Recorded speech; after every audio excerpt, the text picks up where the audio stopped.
About 10 years ago, when I worked as a full-time nurse, I was chained to a new unit, and it was actually my first day on that ward. So I went early to get myself well oriented, familiarize myself with everything so that I'm not found wanting. I already knew the in charge had been coming to my previous ward, so it was quite easy for me. So in the morning, when she was assigning duty, she said, so you'll be assisting the doctor on rounds today. And I asked, so which doctor? And she mentioned the name. And this guy is one doctor who is so full of himself. You know, when these nice guys, you know, they get themselves to some point established a bit, and they have a lot of girls throwing themselves at them, they are so full of themselves. I said, okay, today agenda 442, activate the code. So because I came early, I had read all the conditions, the patients on the ward. I was so much well informed, and the brain too was working, fully prepared for him. So I was just getting my trolley ready, and he just climbed the stairs. Hi. Yes, so who's assisting me for today? Who's my assistant nurse? Shall we? And then I just spoke. I said, hi, I'm Edna. I'm your assistant nurse for today. May I know your name, please? And he asked, like, are you a new nurse? And I said, obviously, with a straight face, you know, that kind of smile. Then he mentioned his name. I said, okay, good, shall we proceed? Then I'm actually somebody who walks briskly, so I moved my trolley so quickly, assisted by one student nurse. Then we got to the ward. Before he could say anything, I started introducing my ward. So this is that we have 10 patients. I'm informed 2 patients were discharged. This is Madam so and so, aged this, was admitted on this case. Second day goes up, and he kept on staring at me like you know, that bombastic side eye. By today, he was trying to, you know, get me off being too serious and be asking some existential questions. Then I'll just boycott it with something like, just say something, madam, you said, and I'll just let it slide. Then we moved out. I did my changes. I was so busy that day. I worked when I take my time. It was up, so I handed over right after I changed. Then he came back to me.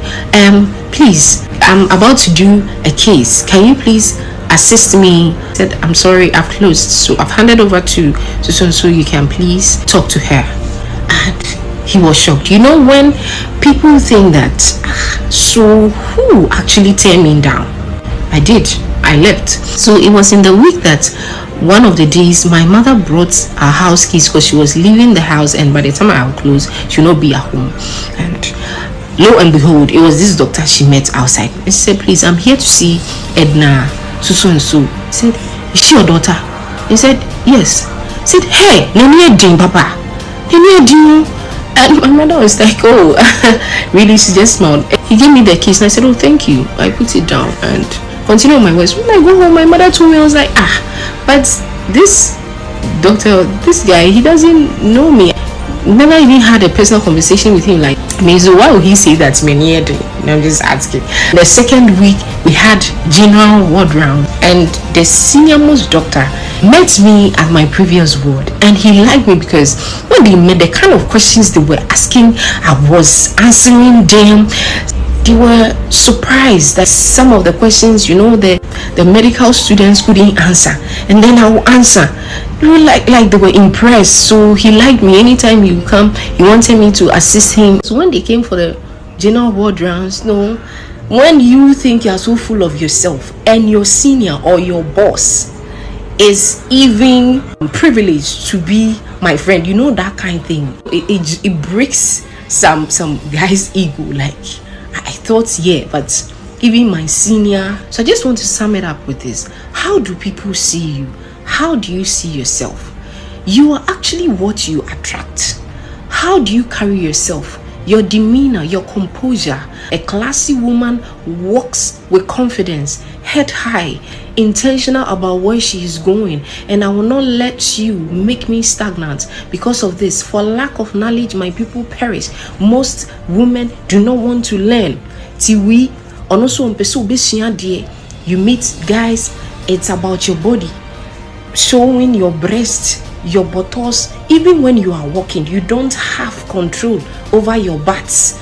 When you are supposed to walk like a lady, she will be walking like an unpolished person, showing herself, throwing herself about laughing anyhow because you lack knowledge. And so when you are questioned, you find yourself fidgeting, you find yourself scratching yourself.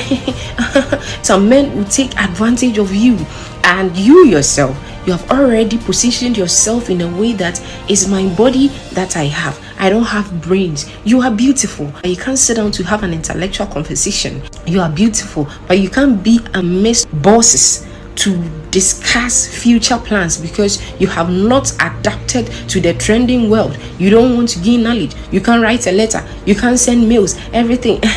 Do it for me. People will be taking advantage of you. Everywhere you get to, they will sleep with you. Any guy you meet, I need a phone. Buy me this. Buy me that. Class is right here. Elegance is right here. It can be learned.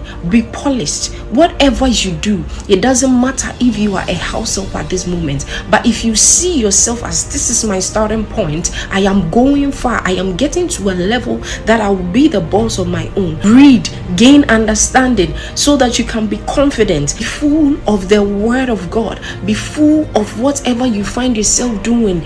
Read. If you come to my workplace, my workers, I always tell them, if you meet a customer and the customer questions you that how do we use this thing, do you know? You find yourself wanting, and the customer will be like, you are not serious.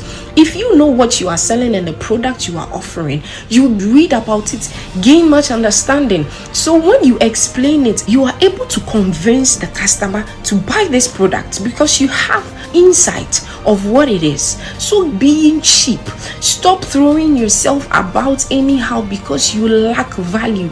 Add value to yourself and be a woman of virtue, woman of valor, woman of substance, and you'll be bought at that price.